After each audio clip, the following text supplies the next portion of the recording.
Quero saudar a todos vocês que fizeram esta escolha por estar aqui com o Senhor nesses dias, por estar aqui com os irmãos em fraternidade, por ter escolhido este caminho.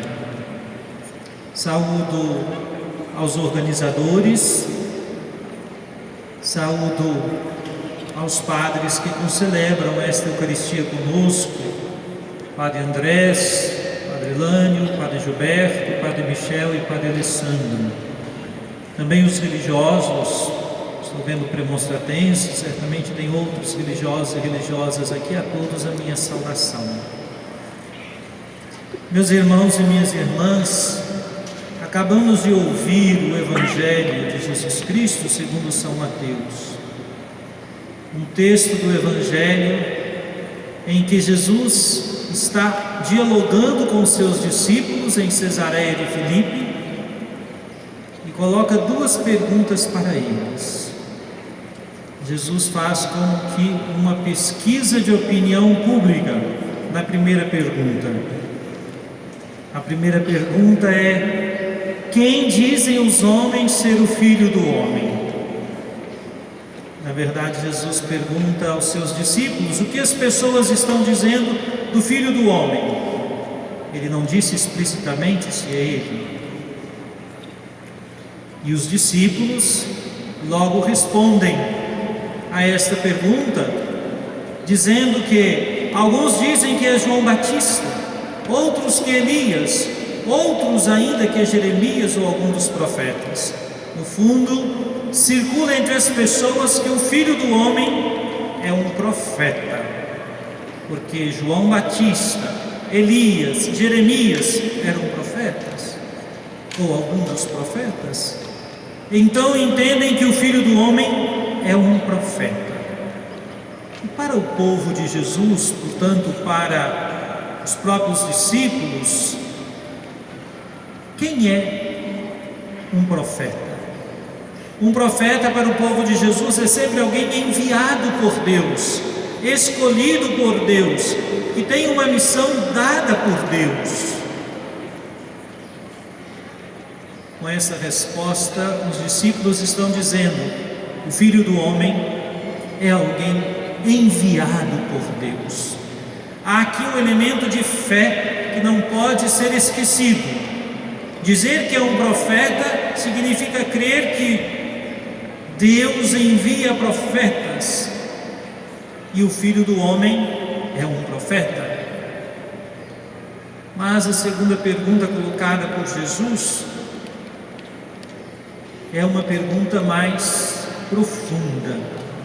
É uma pergunta que chama os seus discípulos a uma resposta pessoal. Não é mais o que os outros dizem, mas o que eles mesmos dizem. É uma pergunta que significa chamar os discípulos a um compromisso. Jesus perguntou a eles: e vós, quem dizeis que eu sou? Agora Jesus não falou mais para os outros ou sobre os outros, e nem falou do Filho do Homem, mas de si mesmo. E vós, quem dizeis que eu sou? Para vocês, quem sou eu? O que vocês estão dizendo de mim? O que conseguem aqui agora dizerem de mim, vocês que estão fazendo este caminho comigo? É esta pergunta que Jesus coloca.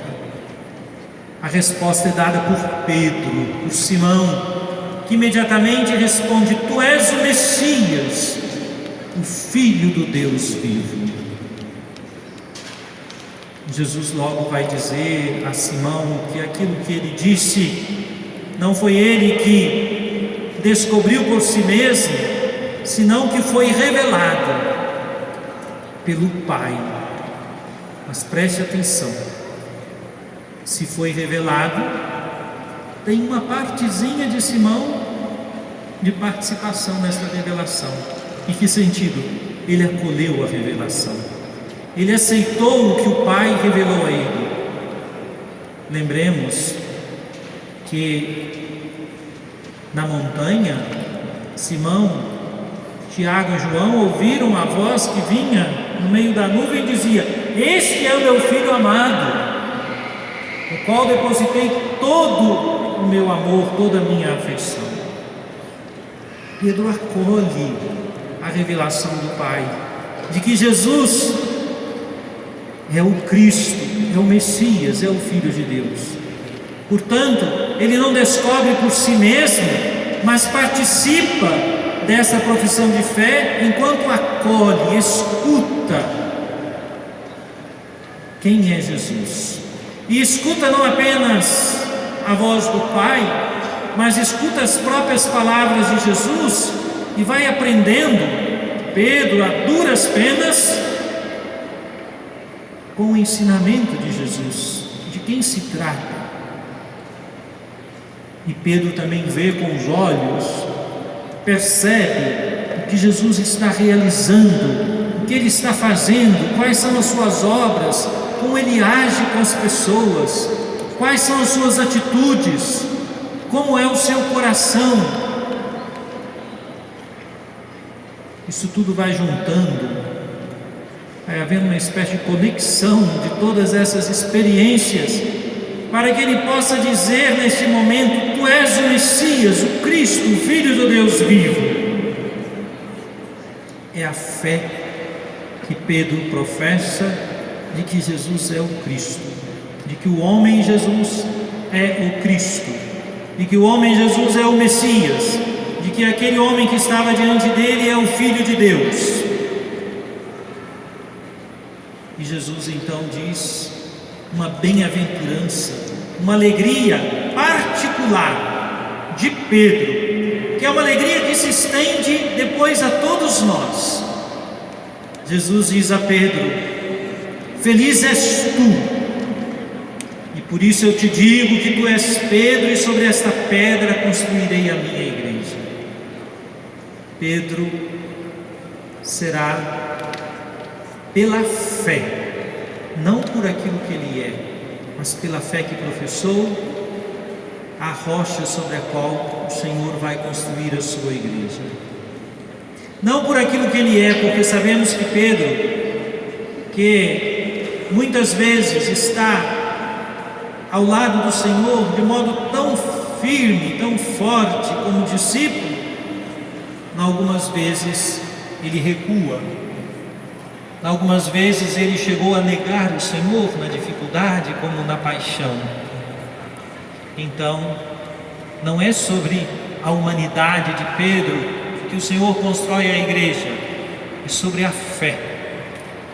É sobre a fé de Pedro. Nós somos chamados à mesma fé. Meus irmãos e minhas irmãs, queridos jovens, eu fiquei pensando na tarde de hoje, o que significa esta pergunta colocada para nós hoje? E sabendo que vim aqui para estar com vocês, me passou assim: o que significa Jesus perguntar para um jovem que está lá no PHN: e para você, quem sou eu? Uma coisa é certa: esta resposta não pode ser dada exclusivamente com o conhecimento, com a razão, ou porque alguém nos falou e a gente guardou a resposta. Não é daquelas respostas que a gente tem que decorar para alguns exames. Essa é uma resposta que tem que nascer do coração, de uma experiência de encontro, porque a fé cristã não é seguimento de uma ideia.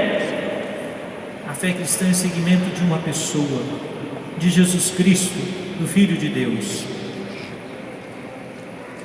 E uma pessoa que a gente é chamado a amar e a seguir o que Ele nos fala, o que Ele nos ensina. De tal modo que nós respondemos quem é Jesus, não apenas pela palavra e pela apresentação correta do que a própria igreja ensina, nós respondemos quem é Jesus para nós, segundo o nosso modo de vida, se a gente de fato abraça o seu projeto, que é todo o desafio colocado para Pedro e para os discípulos. Não bastará dizer: tu és o Cristo, o Filho de Deus. Jesus havia já ensinado: se alguém me quer seguir, renuncie a si mesmo, tome sua cruz e venha atrás de mim. Professar que Jesus é o Cristo, é o Filho de Deus, significa viver segundo o que Ele nos ensina. E será a nossa relação com o Senhor, a nossa relação com os irmãos, a nossa relação com a gente mesmo e com o mundo, que no fundo vai definir se aquilo que a gente disse com palavras é coerente com a fé que desejamos professar. Então eu quero partilhar com vocês, propondo-lhes, ao final deste grande encontro, com esta Eucaristia, com esta Palavra de Deus, alguns pontos para você guardar no seu coração, buscando na própria Palavra de Deus fonte para a gente responder quem é Jesus Cristo com a nossa vida, com os nossos atos. Primeiro, a gente pode pensar a relação com o próprio Senhor. É fundamental, quem reconhece que Jesus é o Cristo, buscar conhecê-lo sempre mais. Não dá para viver uma fé em que eu digo Jesus é o Cristo, em que participo de um grupo ou de outro e até de celebrações, mas não aprofundo no conhecimento do Senhor. Assim como não dá para casar com uma pessoa sem que você a conheça mais em profundidade. É uma aliança que você estabelece no matrimônio. Com Jesus também é uma aliança, é preciso conhecê-lo. E nós conhecemos Jesus escutando a sua palavra, vivamente escutando o Evangelho, tendo o Evangelho como uma palavra que a gente guarda no coração, que a gente escuta, que a gente busca. Eu aconselho vocês, por exemplo, a escutarem todos os dias o Evangelho do dia. É um modo de aprofundar o conhecimento de Jesus. E você tem acesso ao Evangelho do dia na sua mão, no seu smartphone, não resta dúvida. Você pode encontrar ali, em qualquer hora que você quiser. Ainda na relação com Jesus, eu diria uma segunda coisa: acolher a sua mãe, Maria. Há um escritor dos primeiros séculos da igreja que escreveu algo assim. Eu vou parafraseá-lo. Ele escreveu: ninguém será teólogo se não repousar o ouvido no coração de Jesus e receber sua mãe, Maria, como sua mãe. Ele estava dizendo que o teólogo precisa escutar do coração de Jesus, lembrando João, que recostou a cabeça no coração de Jesus na ceia e recebeu Maria por mãe. Mulher, eis aí o teu filho. Filho, eis aí a tua mãe.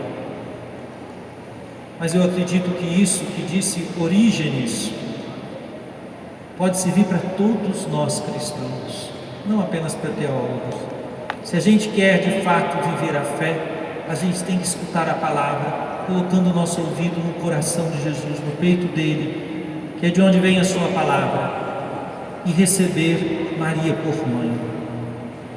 Eu vejo muitos de vocês trazendo às vezes o punho, o terço, ou às vezes no pescoço, ou às vezes alguma camisa com uma estampa de Maria. É muito bonito isso, mas seja isso para você o compromisso de fato confiar na presença de Maria como a mãe do Senhor, que caminha também ao seu lado, que nos ajuda a ser fiéis à palavra do seu Filho. Mas dizer como Pedro: tu és o Cristo, Filho de Deus, Tu és o Messias, implica também no modo como a gente se relaciona com os irmãos. A fé em Cristo nunca é apenas com essa haste vertical, ela sempre tem a haste horizontal. É assim que se forma a cruz. Se a haste vertical aponta para o alto, para o Senhor, para a experiência da fé, essa haste horizontal aponta para os irmãos. A qualidade da nossa relação com as pessoas conta muito e expressa se de fato nós seguimos Cristo ou não. E aqui eu também diria dois pontos muito importantes. O primeiro deles, o discípulo de Cristo não é violento. Simão, o mesmo que disse: Tu és o Messias, Filho de Deus, lá na cena da paixão, arranca a espada e corta a orelha do soldado. Vocês lembram? Qual foi a palavra de Jesus? Mandou ele colocar a espada novamente no lugar e não tomar o caminho da violência. Há muitos modos de a gente ser violento no mundo de hoje, inclusive quando a gente compartilha nas redes, na mídia, o que está acontecendo de violência, que tantas vezes estimula ainda mais a violência. O cristão, quem diz Tu és o Cristo, Filho de Deus, escuta a palavra de Jesus: bem-aventurados os que constroem a paz, porque serão chamados filhos de Deus. Não é possível ser filho de Deus e ser violento. Não é possível ser filho de Deus e divulgar o ódio e promover a discórdia.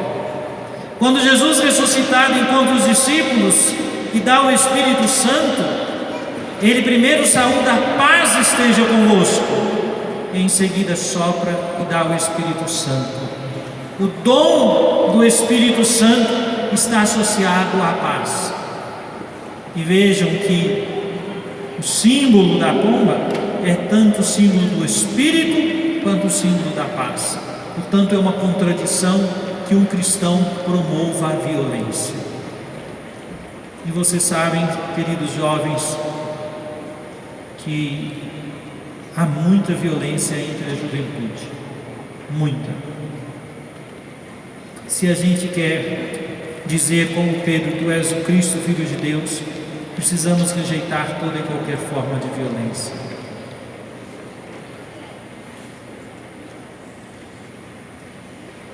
É preciso também, o segundo ponto na relação com os irmãos, usar de misericórdia para com o outro. É o que Jesus ensina. Ensina a Pedro, que pergunta: quantas vezes devo perdoar o meu irmão se ele pecar contra mim? Até 7 vezes 7? Qual foi a resposta de Jesus a Pedro? Não 7 vezes, mas 70 vezes 7. Em seguida, conta a parábola daquele devedor que foi perdoado e que depois não perdoou o irmão. Foi perdoado de uma enorme fortuna, não perdoou o outro que lhe devia 100 moedas. A misericórdia é a expressão da fé em Jesus Cristo, de quem professa: Tu és o Cristo, Filho de Deus. Não se esqueça disso. Não só porque nós somos os primeiros a precisar da misericórdia, mas porque Jesus também disse a nós: sede misericordiosos. Como é que eu posso dizer que creio em Cristo se não escuto o apelo dele para que também eu seja misericordioso? E é preciso pensar a relação com a gente mesmo. Quando penso a relação conosco, eu diria a importância de cuidar desse dom preciosíssimo que é a vida que o Senhor nos deu e de buscar viver de um modo saudável o quanto possível. Digo quanto possível porque às vezes independe da nossa vontade, porque outras forças exteriores imprimem a nós ou nos forçam a viver de modo menos saudável. Mas o quanto possível que estiver ao nosso alcance é fundamental. E viver de modo saudável nesse tempo é viver de modo sóbrio, despojado. Sóbrio no sentido de despojado, sóbrio no sentido também de puro, no sentido de estar livre das dependências, sobretudo da droga. Não preciso eu dizer aqui, meu irmão, minha irmã, o quanto a droga mata, quantas pessoas morrem. Aqui na nossa cidade de Montes Claros e na nossa arquidiocese, todos os dias os jornais trazem notícias de pessoas que morreram por causa da droga, foram assassinadas ou assaltaram, viram, enfim. Quem professa, sobretudo, a dependência das drogas, isso é fundamental. E quando alguém está no caminho da droga, a misericórdia para com ele é ajudá-lo a encontrar um caminho de superação. Não é à toa que na nossa arquidiocese existem 4 fazendas de recuperação de dependentes. Então, meus irmãos e irmãs, fiquemos atentos à vida saudável. E para finalizar, quando a gente pensa a vida saudável de um jovem, de uma jovem, eu penso que 2 coisas são muito importantes: o estudo e o trabalho. Jesus disse: se alguém me quer seguir, renuncie a si mesmo, tome sua cruz e me siga. A cruz não é sinal de peso. Jesus disse: meu fardo é leve, o meu jugo é suave, eu sou manso e humilde de coração. A cruz é mais sinal de que o Senhor caminha conosco. E se há algo que na juventude é fundamental para a gente crescer e poder oferecer ao mundo e às pessoas o melhor de nós mesmos, é o estudo e o trabalho, com seriedade. Portanto, não adianta a gente dizer: tu és o Cristo, o Filho de Deus, se eu não valorizo o que Ele me deu, a vida, o coração, a inteligência, para até mesmo dizer que creio. Isso passa por valorizar muito essa etapa da vida, e o estudo e o trabalho são muito importantes. Eu rezo e peço ao Senhor que esta oportunidade que tivemos de estar juntos aqui, e vocês mais ainda, porque aqui estiveram mais tempo, seja para você hoje, nesta Eucaristia, a oportunidade de dizer ao Senhor: eu creio, tu és o Cristo, o Filho do Deus vivo. Mas também de acrescentar: e eu quero viver como o teu Evangelho ensina, como tuas palavras indicam. Eu quero percorrer os caminhos que o Senhor nos apontou.